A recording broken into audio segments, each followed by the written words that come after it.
Sophisticated people always ensure good service. They don't take a chance. I thought, wow, what a way to live. I always thought, well, you waited till the meal was over, see whether or not you got good service, and then tip. He said, no, not sophisticated people. You don't wait and see. You ensure. It works wonders. I took a neat lady, this has been a couple of years ago. We went to the Beverly Hilton Hotel to the Trader Vic's restaurant, close by where I used to live. And we're all excited about going to Trader Vic's, Beverly Hills, nice place to entertain. And when we get there, we drive up in front of Trader Vic's, and two attendants come out. One opens one door, one opens the other door. And they let out my lady friend. The other gentleman lets me out, says, Mr. Rohn, nice to have you here. And my lady's already impressed. He said, have a good meal. I said, we certainly will. So we leave, right? Go into the restaurant, have this fabulous meal. When we come out of Trader Vic's, as we walk out the door, there is my car sitting right there. Both doors are open and the motor is running.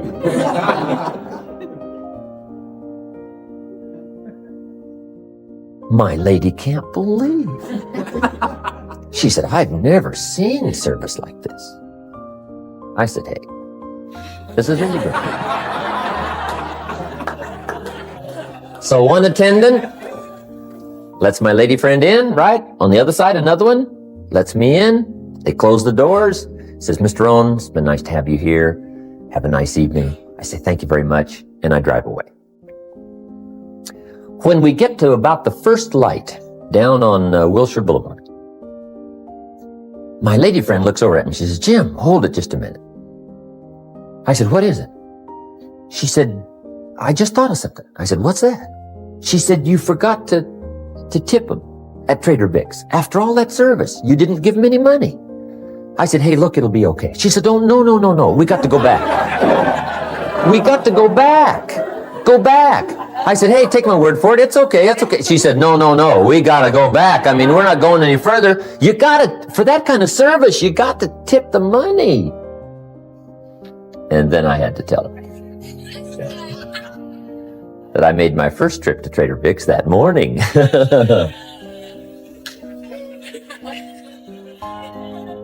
Incredible. Lifestyle. Somebody once said, money takes no right out of the English language.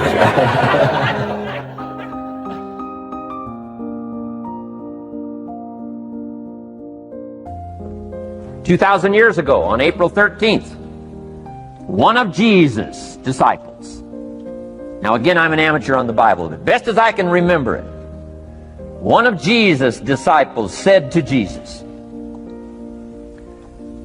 it's time to pay our taxes and we don't have any money. That's how come I know it was about April 13th.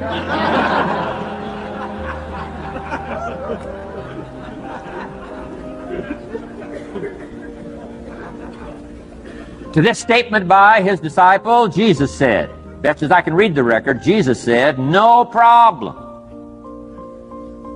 Now, why could he say no problem? Well, word has it, he was a miracle worker. Word has it, if you're a good student of history, word has it, he was a miracle worker. If you handed a problem to a miracle worker, what would he be inclined to say? No problem. You got to hang out with folks like that. I belong to a small group like that. We do business around the world. You hand these guys a problem, they say no problem. What? How many books would they read to solve it? Many as it takes. How early would they get up?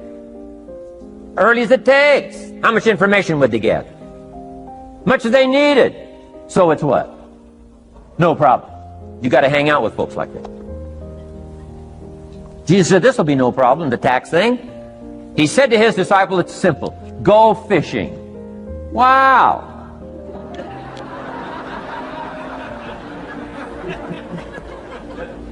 Now that was easy for this particular disciple. His name was Peter. And Peter was a fisherman. How clever. How clever. But here's the real problem. If you should fish, and you could fish, and you don't fish, you got no miracle. You could change, you should change, you won't change. That's called accumulated disaster. In 6 years, you'll be explaining instead of celebrating. Having some ragged list like I had, reasons for not doing well, pennies in my pocket. Could, should, don't, disaster.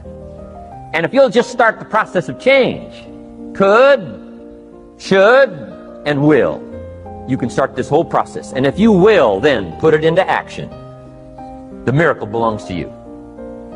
Jesus said to his disciple, it'll be simple. Go fishing, and the first fish you catch, look in his mouth.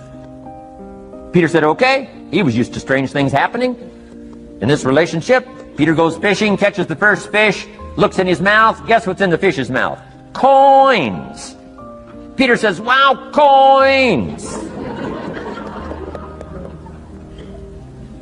Starts counting the value of these coins, and when he adds it up, guess how much it added up to? Exactly enough money to pay his taxes and Jesus' taxes. Which gives you Jesus' position on taxes.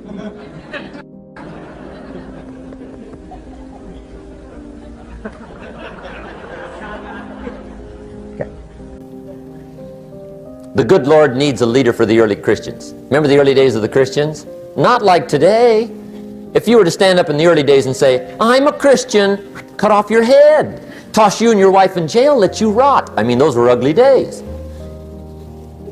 Being a Christian back then was not called socially acceptable.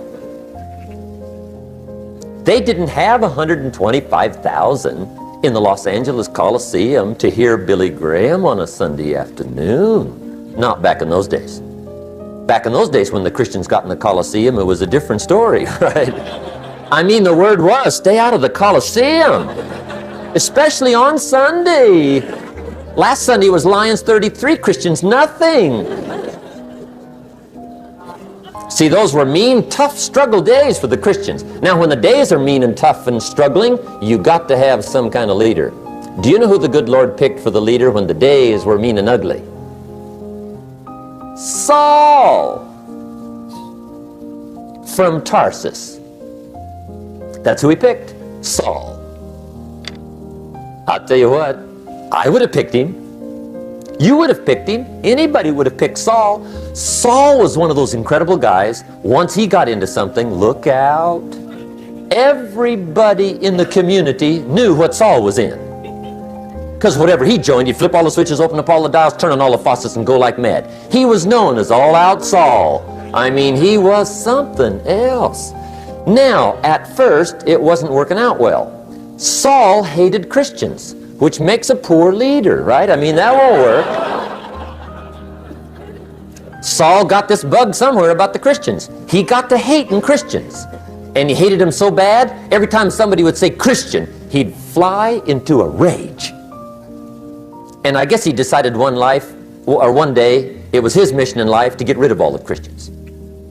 He was Saul anyhow, could do most anything he wanted to.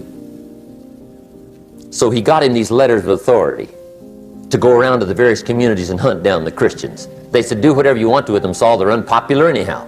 Drag them in the streets, whip them, stone them, torture them, kill them. You mention the name Saul from Tarsus to the early Christians, I'll tell you what they would do. They would run, hide, lock the doors, leave town, dive underground. I've been in the catacombs of Rome where they hid. He was mean. I mean, terribly mean. But remember the story? One day Saul's making it for Damascus. Heard about some new Christians, flies into a rage, takes off for Damascus.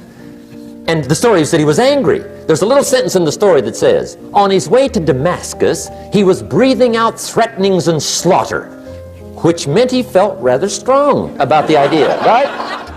That's strong, that's strong. But on this journey, right, according to the story, as Saul was making his way to Damascus, the good Lord looks down out of heaven and says, there's my man, Saul. He's got to be something else. And according to the story, this great light shines out of heaven, knocks him flat, right off his horse, grinds his face in the dirt, and blinds him for 3 days. The good Lord using recruiting tools we can't use, but when you're Lord, right? To make a long story short, Saul from Tarsus becomes converted to Christianity. He becomes Paul, the great leader, the apostle. And without a doubt, the good Lord got him a dandy. One he didn't have to pump up every month. Money doesn't make you happy. Father wads up a $20 bill, throws it at his son, and says, if you need the darn stuff that bad, take it, just get out of my face. How sad, a father with money and no joy. He studied economics, but he never studied joy. I'm asking you to turn that around. Turn that all around. I did a seminar one time, St. Louis, Missouri. When I finished a seminar like this, a man walked up and said, Mr. Rohn, you've really gotten to me. He said, I'm going to change my philosophy, I'm going to change my attitude, I'm going to change my life, I'm going to change everything.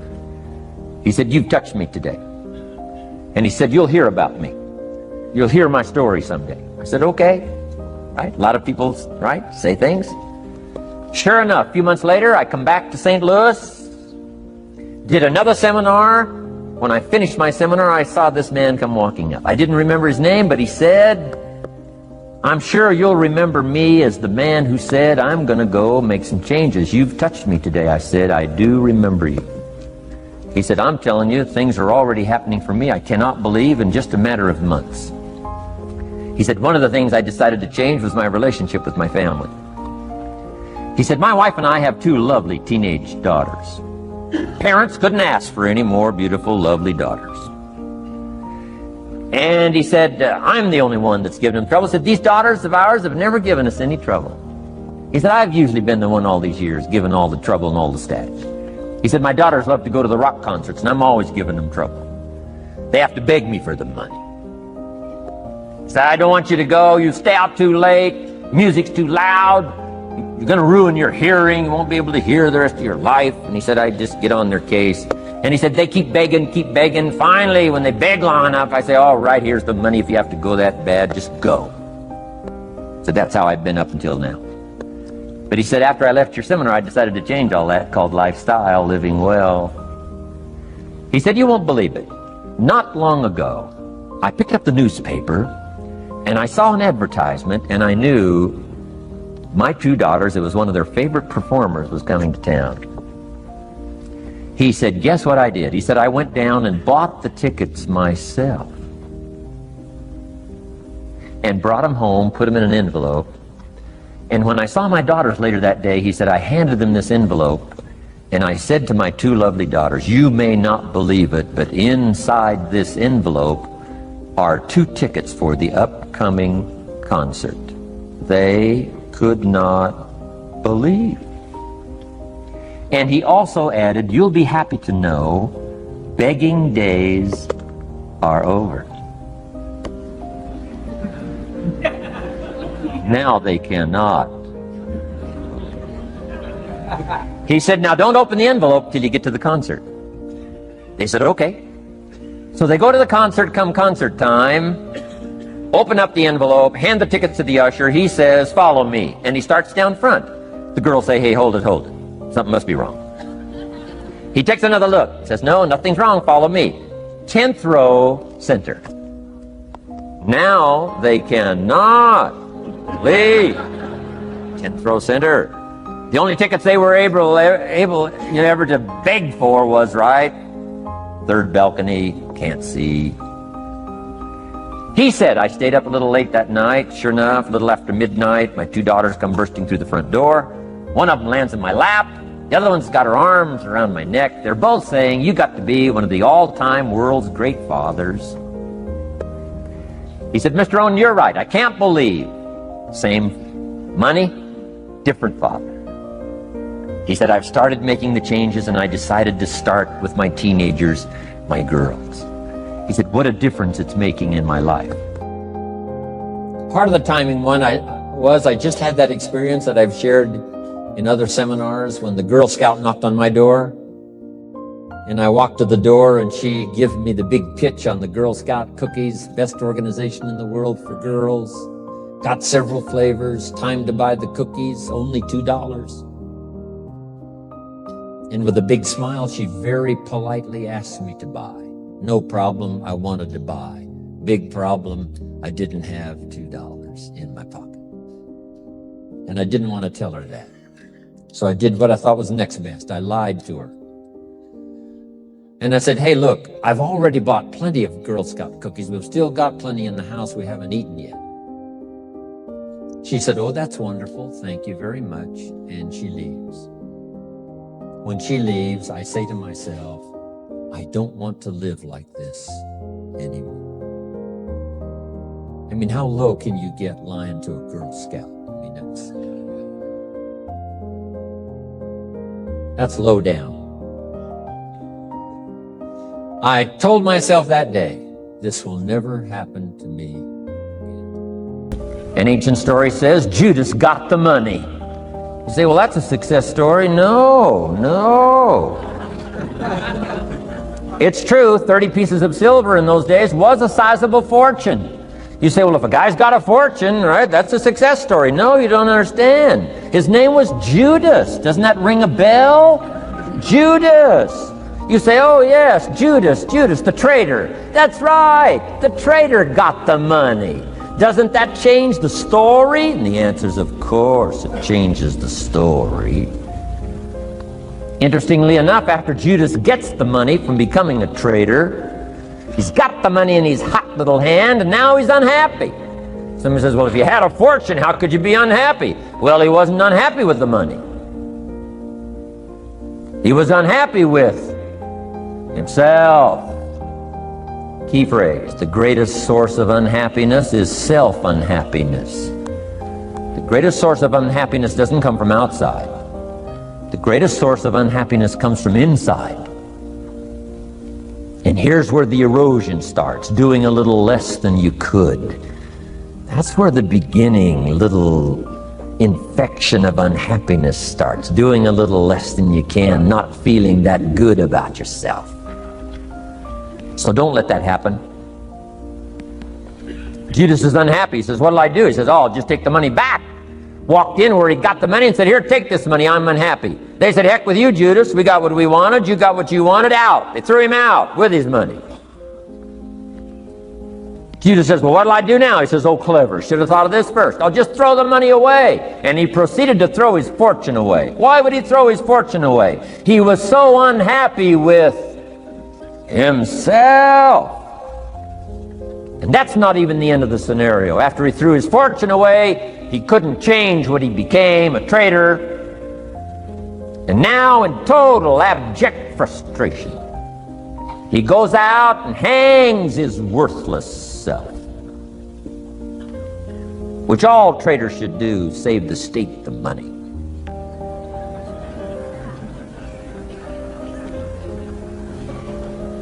Why such a tragic end? Because he was so unhappy with himself. He sold out. He paid too big a price. Ancient script sums it all up and said, what if you gained the whole world and it cost you your soul? Too big a price to pay if you got the whole world. Don't sell out. Don't compromise your values.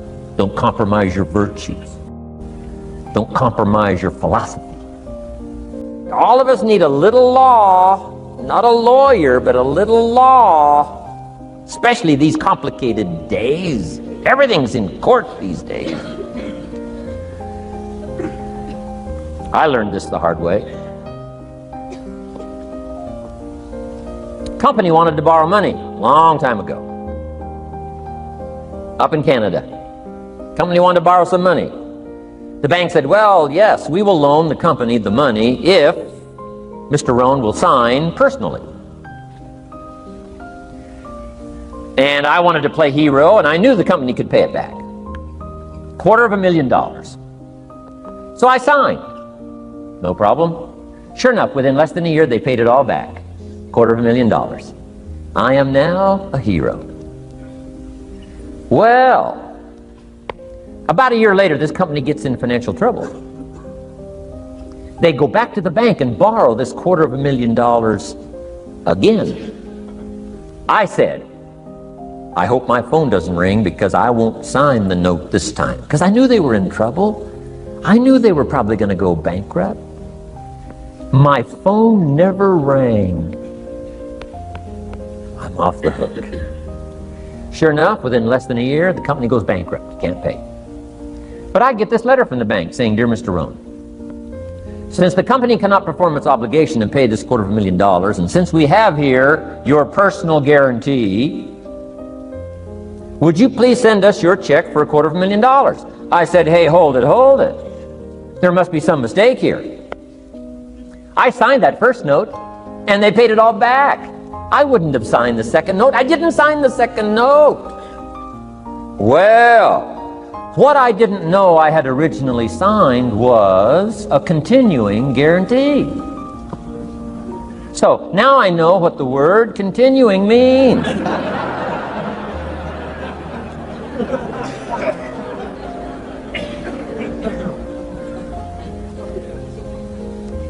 I'm asking you to study a little law, know what to sign, know how to defend yourself, right? Say, hey, we'll get back, don't sign too quickly. I mean, there's all kinds of things here. Be a student. Don't be lazy in learning how to defend as well as nourish. Okay. Maybe you heard the story about the preacher down in Texas, southern part of the country. He was an evangelist back in the horse and buggy days. And he was very good at being an evangelist, and a lot of people used to come and hear him preach. And one day he put up his tent in one of these Texas towns and expected a big crowd as usual, come and hear him preach.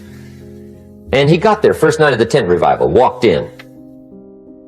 7:30, time to start. And to his surprise, the tent was empty. He thought, well, something must be drastically wrong. So he waited till 7:45, nobody showed up. 8 o'clock, zip. Finally, 8:15, one lone cowboy wandered up on his horse, tied his horse up outside, came in, sat down on the front bench, right, waiting for something to happen. The preacher thought, well, at least I better go down and talk to the cowboy. So he walks down, talks to the cowboy, and he says, Cowboy, I'm the preacher. And he said, I don't know what to tell you. Something's gone wrong. He said, this tent was supposed to be full of people. He said, I'm embarrassed. He said, you're the only one that showed up. And he said, I really don't know what to do. And the cowboy said, well, I'm not a preacher, so I really can't tell you what to do. You know, he said, I'm just a cowboy. But he said, I know this, if I went out to feed my cattle and only one showed up, I'd at least feed it. The preacher thought, hey, the cowboy is right. If you've got a good idea to share, you should share it, if there's 1 or 1,000. So he got kind of inspired by this conversation, and he jumped up on the platform and started to preach. As if the tent was full of people, just exploded. And he went for an hour and 15 minutes, just kept rolling. Finally, he quit. And when he finished, he came down off the platform, talked to the cowboy again. Says, well, cowboy, what did you think of my sermon? And the cowboy said, well, I'm not a preacher, so I really can't tell. You know, he said, I'm just a cowboy. But he said, I know this. If I went out to feed my cattle and only one showed up, I'd feed it, but I wouldn't dump the whole load on it.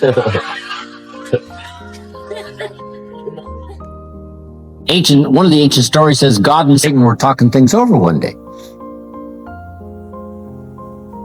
I thought, well, that doesn't seem possible.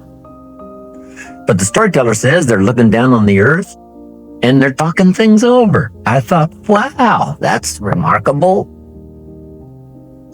God and Satan getting together?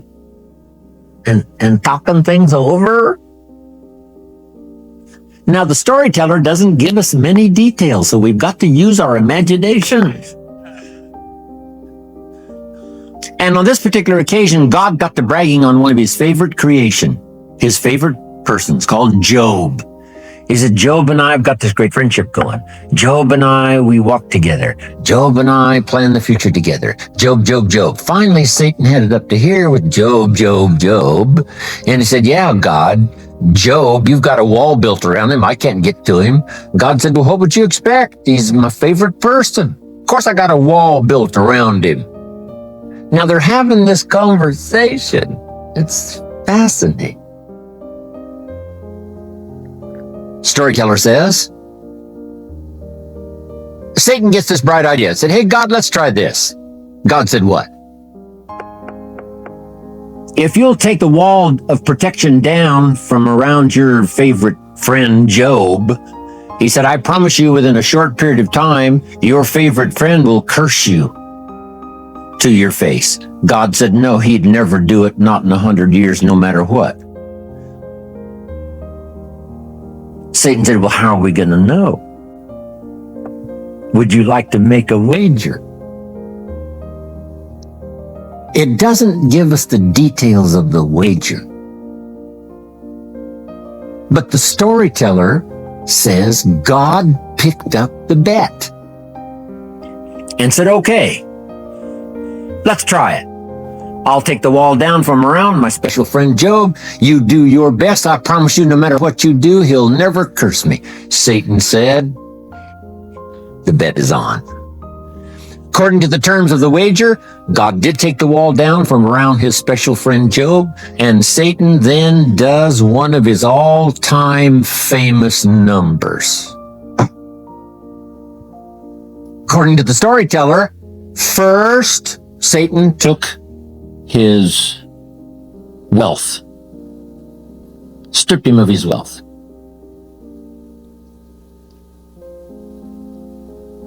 Satan said, that'll do it. Where's your friend God? He didn't curse God. Satan said, well, number two, took his health. Below number two. Surely now he'll curse his friend God. No. Below number three, and the worst, took his family. His health, his wealth, and his family. Gone. Satan said to God, here's where he does it. And sure enough, Job's wife comes along and says, Job, looks like your friend God has long forsaken you. You might as well curse him and die. And Satan said, here's where he does it. And God says, well, he hasn't talked yet. And while they both listen, Job says, never would I curse my friend God no matter what happens. God said, I knew it. I knew it. And picked up the bet. Whatever it was, doesn't tell me. Isn't that a fascinating story? Now, I say all of that to illustrate this. It seems like God delights in great adventure. And the only way to have great adventure, it seems like, is to have both danger and opportunity, and us with the possibility of figuring it out. Just be your best teacher. Now, when you read the story of the sower, you'll come up with some interesting points. First, the sower was a wise man. And when you read the whole story, you'll come to the conclusion the sower was a wise man, which is a high advantage. Right? You don't want to send a dummy out to plant. Right? We will all starve come fall. Next point of the story was the sower had excellent seed. Excellent seed. Story says he had the best. He didn't settle for something cheap and second best. Third point of the story, he was highly ambitious. And when you read the whole story, you'll come to the conclusion this man was ambitious, which is an admirable quality. Ambition. And then he went to work. Guy says, oh, I knew there was a hitch in here somewhere. That's where it is, probably, right? The guy goes to work. Now the story with the sower, with the excellent seed, highly ambitious, opportunity all around him, he has the capacity, he's got the seed, everything's ready, and he starts out to sow, to get some results. Now it's an interesting story about what happened to him. It's a typical story of life, but it's fascinating. Here's what it says. He starts out to sow the seed early in the morning, but the first part of the seed that he sows falls by the wayside, and the birds get it. He's sowing this good seed, highly ambitious man sowing this good seed, and the birds are grabbing it. He sows some more and the birds grab that. He sows some more and the birds grab that. Now, remember, this is a typical story of life and people. Now, is that fairly typical? See, I got to tell you as a leader, the birds are going to get some of the seed. You get a hold of John. Let's say you're in real estate, right? Somebody here's in real estate. You get a hold of John. John says, hey, I'm looking for a change. I need a new occupation change. And I've heard about real estate. You say, John, come on over Friday night. We're going to have this orientation class. And we'll show you how to do it. Might be the new life for you. Earn the money you want to earn. Get your life turned around. Who knows what'll happen? John says, sounds great to me. I'll be there on Friday night. Learn all about it. I'll probably be one of your best salesmen. Say, okay, see you Friday night. Now, come Friday night, 7:30, supposed to start. John's not there. Say, well, maybe the traffic's a little heavy. So we wait till 7:45. About 8 o'clock, we come to the conclusion. What? He's not going to show. Question. What's happened since this unique conversation that you had with John, and you dropped on him this great idea? You've got the explanation, helped change his life. He said he would agree to be there, and he's not there. What's probably happened between then and Friday night? The birds done got the boy. Got him. And who knows who the heck it might be, right? Maybe it's his brother-in-law, right? Says real estate, you're not going to mix up in that, are you? Talked him out of it. Or his plumber says, let me tell you about real estate. His plumber. Now, if you get the message back as to what happened, see, here's where you might get off track. There's a couple of things you can do when the birds are grabbing the seed. One is you can chase birds. See those dirty birds, and away you go after the birds. You say, wait till I get a hold of his brother-in-law. I'll straighten him out. Tear him a new page. What does he know about real estate? His plumber? Now, see, you're off trying to straighten things out, rather than accepting it as it is. The best study of life is how it is, not how you wish it to be, not how you wish to rearrange it, how to take advantage of how it is. Some people would rather get even than to get ahead. They get off course. See, if you're off chasing birds, you have left the field. You're not sowing anymore. Now your chances go down instead of up. There's some things you don't try to cure. There's some things you ignore. Here's what it said this wise sower did. It said he ignored the birds and he kept on sowing. How clever. There's some things you just got to accept. That's the way it is. So he keeps on sowing. And here's the key. If you keep sowing, you can sow more than the birds can get. But the birds are part of life. And don't press me why I didn't arrange all this. I don't know. It's just the way it is.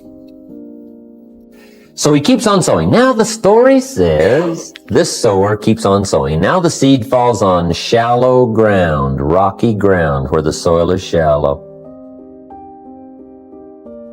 And it says the little plant starts to grow. This time, the birds didn't get it. But the first hot day, these little plants wither and die. Now that's kind of disappointing, isn't it? But see, that's bound to happen. This time you recruit John. John says, I'll be one of your best. He doesn't show up at the third meeting. You say, where's John? Say, I don't know. Somebody said, boo. And he...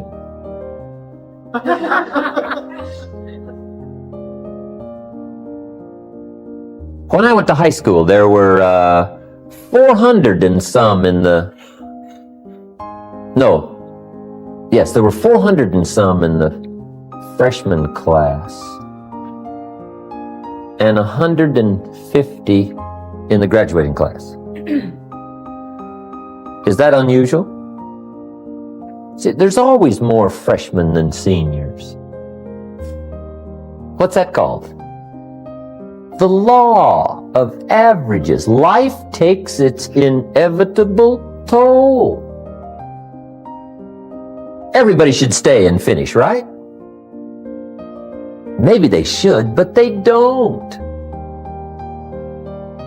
And you've got to learn to take that into stride. See, otherwise you'll be bent out of shape, you'll be tipped over, you'll be frustrated, you will misread life, and you won't know what's happening.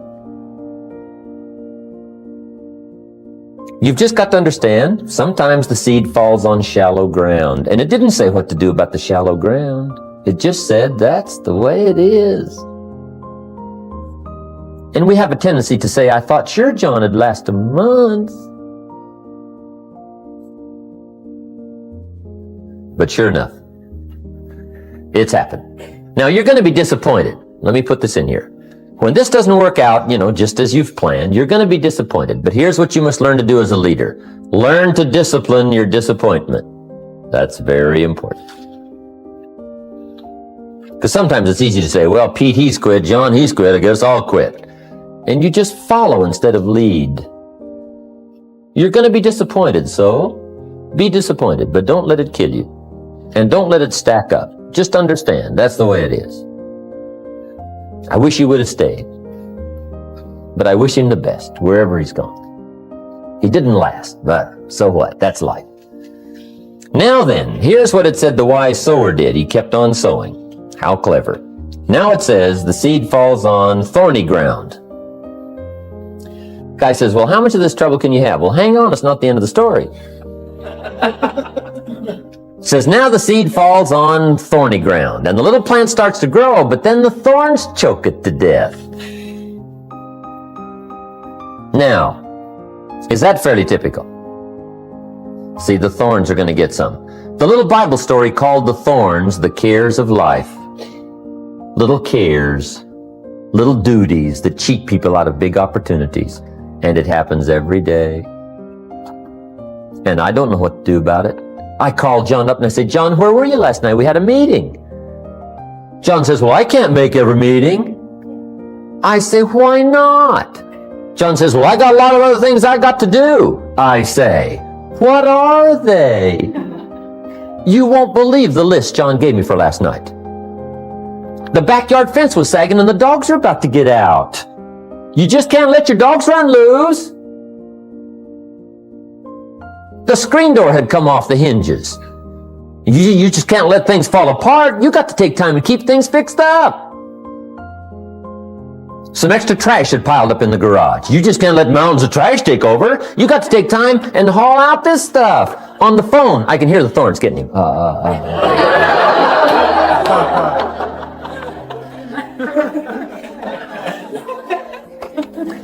People letting little things cheat them out of big opportunities. Some people have the incredible ability to major in minor things. I drive through this little community. John's out there mowing his lawn, cussing the weeds, his face is red, and he's about to explode. I stop and I get out of the car. I say, John, what are you doing? He says, what does it look like I'm doing? I'm mowing this lousy lawn. I say, John, there's all kinds of little neighborhood boys around here. Mow your lawn. He says, well, they want $5. I'll mow it myself.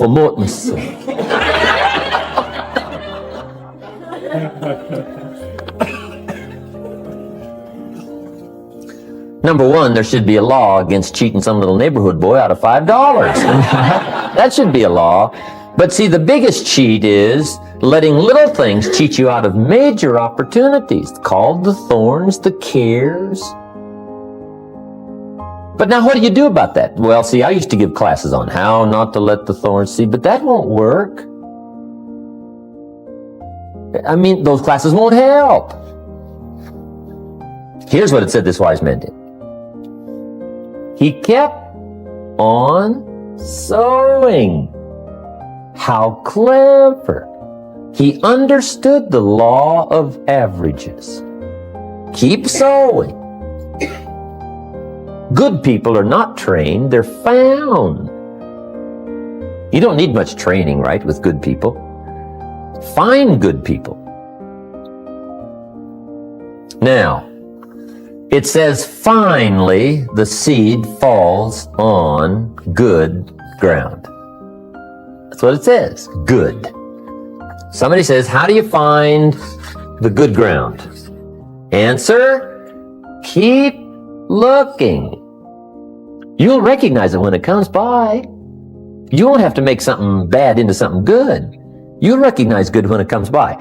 Now, even the good ground, the story says, part of the good ground produced 30%, part of it produced 60%, and part of it produced 100%. Even the good ground. What's that called? The law of averages. You cannot change the seasons, but you can change yourself. You can't change the seasons, but you can change yourself. My best hope, right?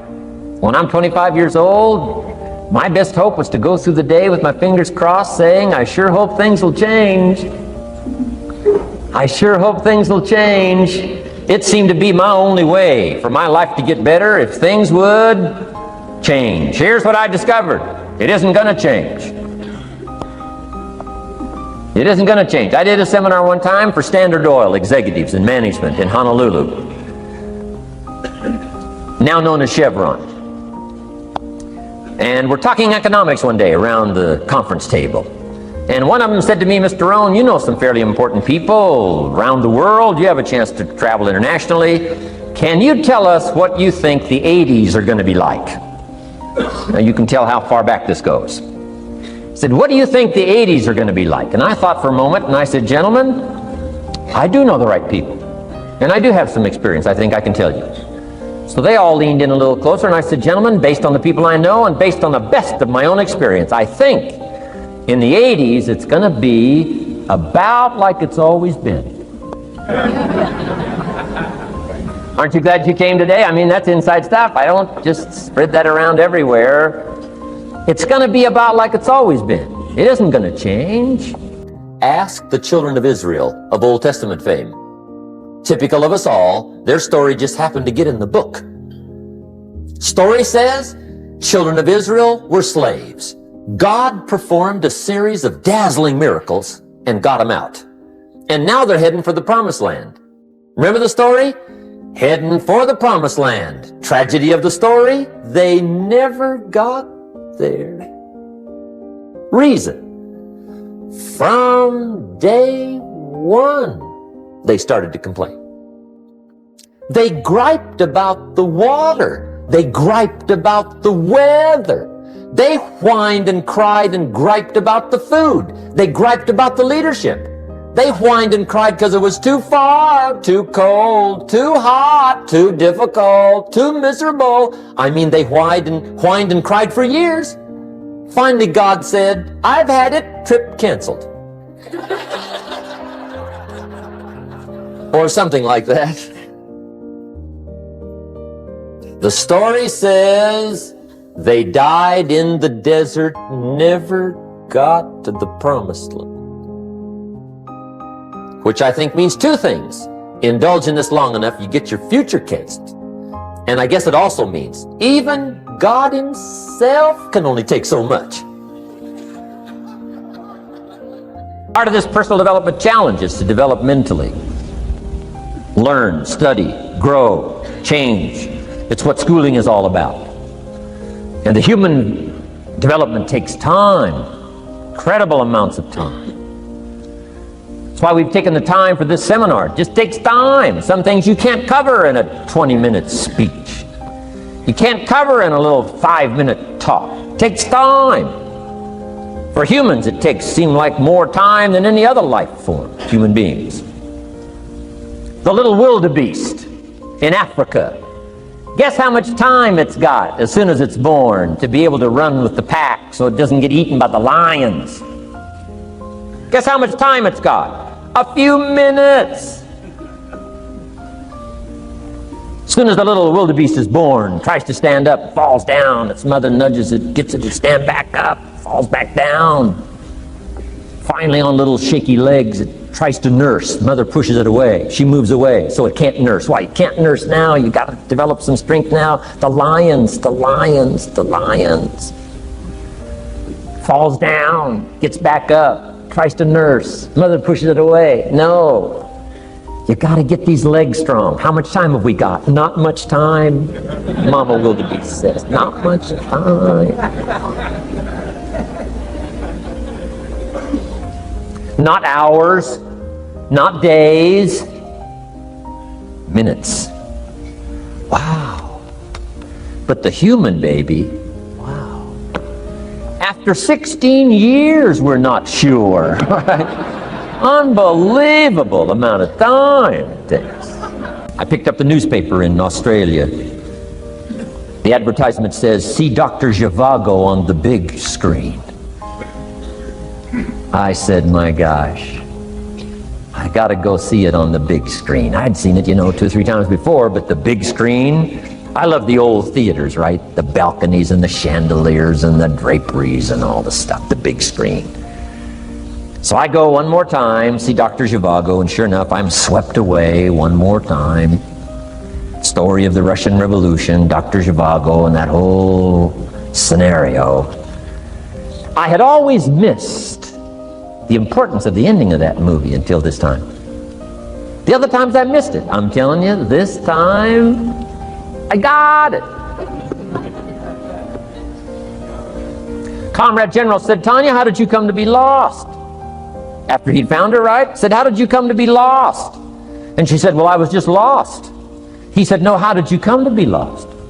She said, well, we were, the city was on fire when we were running to escape, and I was lost. He said, no, how did you come to be lost? And that's what she didn't want to say. He finally pressed her again, how did you come to be lost? And he said, she said, well, while we were running through the city and it was on fire, my father let go of my hand, and I was lost.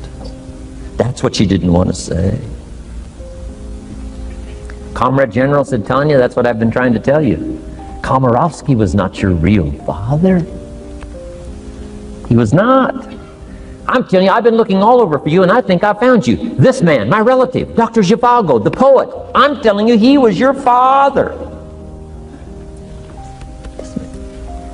And Comrade General said, Tanya, I promise you this, if this man, your real father, had been there, I promise you, he would never have let go of your hand. And I got it. This time I got it. The other times I'm eating popcorn waiting for the movie to finish. This time I got it. I got it. I got it. I'm asking you to get it. Absorb and respond. Not long after I met Mr. Shoaff, we're having breakfast one morning.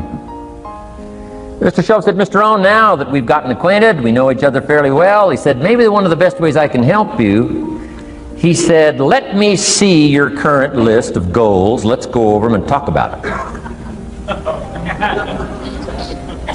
And I said, what? I don't have a list. He said, well, Mr. Rohn, if you don't have a list of your goals, he said, I can guess your bank balance within a few $100s. Which he did. And that got my attention. I said, you mean my bank balance would change if I had a list of goals? He said, drastically. So that day I became a student of setting goals. And I've used it to dynamically affect my life. I've taught it to some of my business colleagues. We use it to do business around the world. Setting goals. It can turn out to be a drama for your life. When I met Shoaff, got my life straightened out, one of the first things on one of my lists was budget finance. And when I finally got the money, I needed a little drama in my life. Finally got the money to pay him off. I put it in small bills in a big briefcase.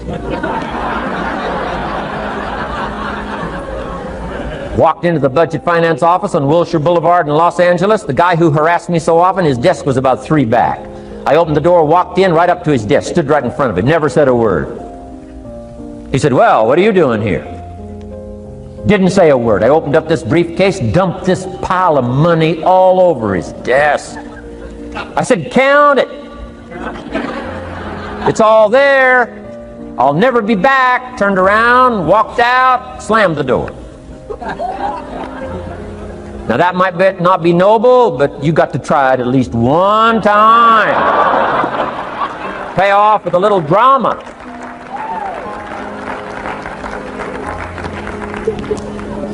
Got to check them off my list. One of the classic stories of all time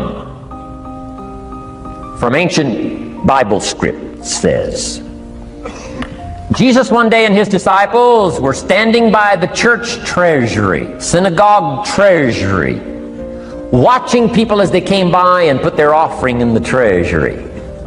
That wouldn't be a bad idea. Jesus and his disciples standing by the treasury while everybody walks by. Jesus says, "How much was that? How much was that? Interesting."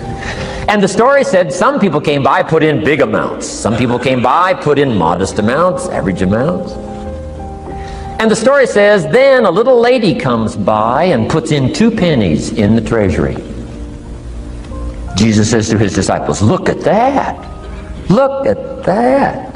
His disciples said, 2 pennies, 2 pennies, what's 2 pennies? Jesus said, "No, you don't understand. She gave more than everybody else." They said, 2 pennies is more than everybody else? He said, "Yes, because I'm certain that her 2 pennies represented most of what she had. And if you give most of what you have, then you've given the most." Wow. What a lesson to learn. It's not the amount. It's what it represents of your life that counts. Now let me give you the wisdom of the scenario that did not occur. And this is the greatest of wisdom. And in my own particular, peculiar brilliance, I have the ability to record for you what was not recorded in the scenario of the story. Here's what did not occur, which may teach us one of the greatest of the wise things that was taught in this scenario.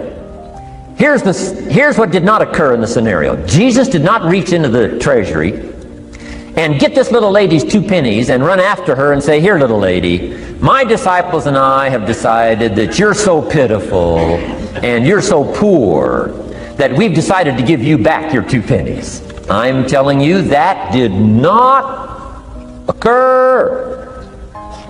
If it would have occurred, she would have been what? Insulted. She would have rightfully said, "I know my 2 pennies aren't much, but it represented most of what I had. And would you insult me by not letting me contribute what I wanted to contribute, even if it's only 2 pennies? I'm telling you that did not occur."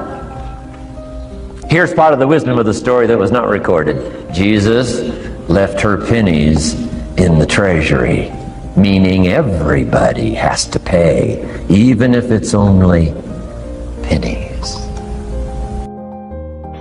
One of the most interesting ancient stories said, a master had 3 servants, and he gave them talents. Talents is simply value. Philosophy is to determine value. And once you understand that you have value, the key is to see what you can do with it. And here was the commission that the master gave his 3 servants. He gave one 5 talents, the other one 2, and the third one 1 talent. And his commission was, see what you can do with these values. And that's what life is all about. See what you can do with your mind. See what you can do with your skills. See what you can do with your hands. See what you can do with your thinking, your possibilities, your capabilities. The key is to see what you can do with it all, because results is the name of the game. And he said, I'll be gone for a while, and when I return, we'll go over the results. Here's all life expects us to do: make measurable progress in reasonable time. Now, according to the story, the master evidently was gone reasonable time. We can't ask every 5 minutes, how are you doing now? Right? That's unreasonable. And we can't wait 5 years, that'd be too late. So that's what we call reasonable time to ask, how are you doing now? What progress have you made now in this long list of human values and experiences? So the master, having been gone, evidently reasonable time, came back, got the 3 servants together, and asked one of life's most important questions. How did you do? In the time that was gone, what progress did you make? What results did you show? He asked this servant who had 5 talents what happened, and that servant said, I turned 5 into 10. Those numbers, I think, are very important, 5 and 10. Do you think they have any significance? I think in higher learning they have very much significance. Now, in average learning, it probably doesn't matter. But in higher learning, we say it's very important to understand the numbers. Key life question, should we be expected to double our values in reasonable time? Answer, of course. Shouldn't we be expected to make progress? How many years do you want your child to spend in 4th grade? About 1. You say, well, if they're nice kids, would you give them 3 or 4 years? You say, no. You can't give your child 4 years to get through 4th grade. That's too much time to make such small progress. Now, wouldn't it be important to ask those same questions all of our life? See, we build those 1st grade desks so small so they won't fit at age 21. And shouldn't it be a reasonable question, what are you doing here? All this time has passed. So I think it's very important, according to the story, to go from 5 to 10 in reasonable time. Now, the master said in response to these numbers, good job, well done. And to this servant he said, what happened? That servant said, I turned 2 into 4. Now, would you find that significant? Turning 2 into 4? I think it is. Key phrase, life is a numbers game. Part of life is a numbers game. How many books should you read to be adequately prepared to debate the major life issues in the next 10 years? Do you think it's important to come up with a pretty good reasonable number of books in a wide variety of subjects to be adequately prepared to debate the major life issues in the next 10 years? The answer is of course. Now, wouldn't it be important to know about what the number of those books are and what the wide range of major life topics are? This is very important stuff. This is not get-by stuff now. Or you can get a crust of bread and a pair of shoes and stay out of the rain and do okay. But this is called higher learning for success and leadership and influence and skills that serve well for the future. So it's very important, numbers.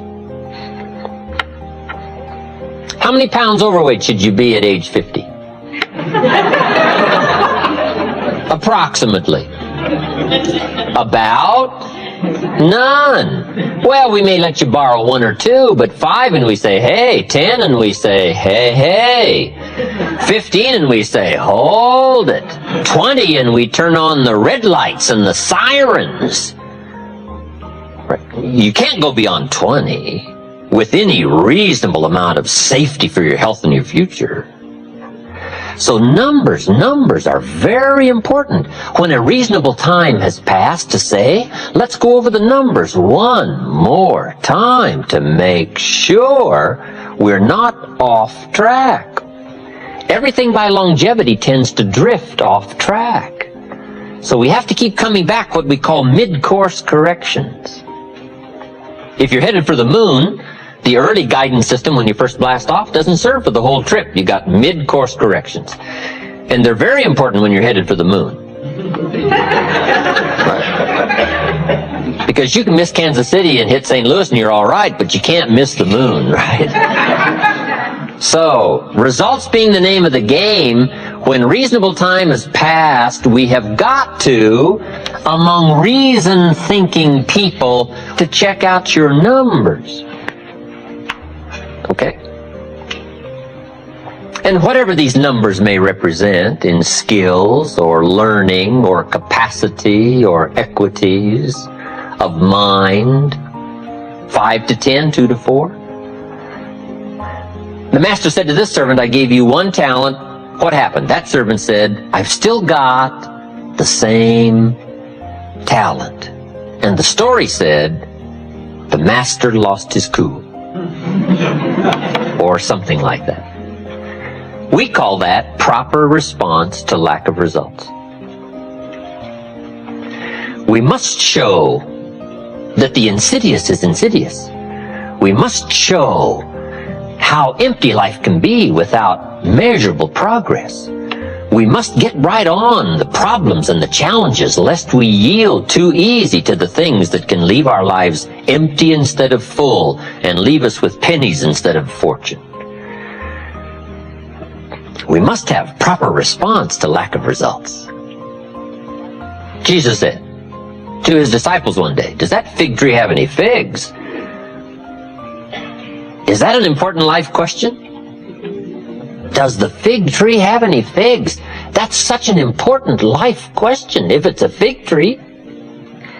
His disciples said, no, sir, that tree doesn't have any figs. The story said Jesus lost his cool. One of the few times he lost his cool. We call that proper response to lack of results. Shouldn't we pour it on? Lack of results? Shouldn't we make it clear? Shouldn't we become emotional? Shouldn't we become philosophically strong and find and select powerful words that will illustrate the point? Lack of results? Right? So, I guess the moral to the story is fig trees better have figs, especially when the maker of the fig tree comes by.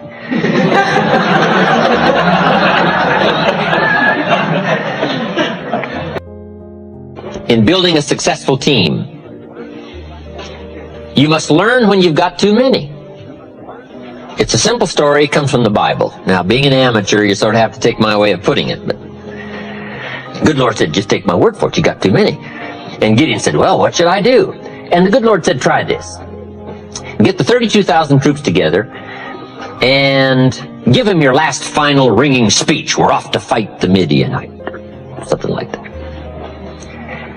And he said, when you finish the speech, finish it like this. Now then, that we're off to fight, if there's anybody here that's afraid, and you think we're about to lose this battle upcoming with the Midianites, you can be excused this time, go home, can't use you this time. Gideon said, clever, should have thought of that myself.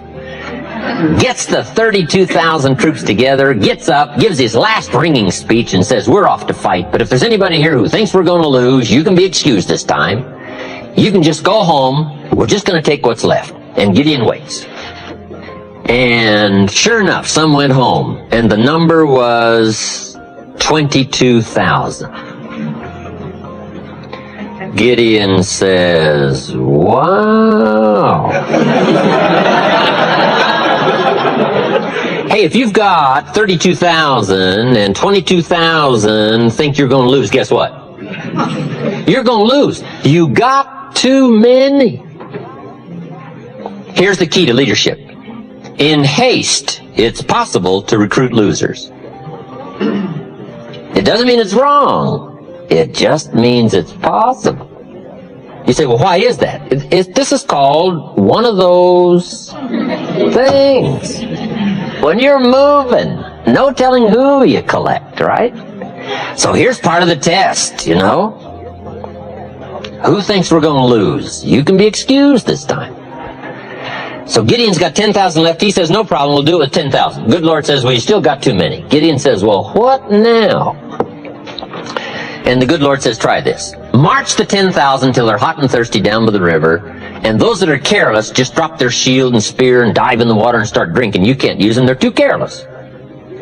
But the ones that keep the spear and the shield and lap the water like a dog, keep looking and alert, those are the ones because they're trained and ready to go.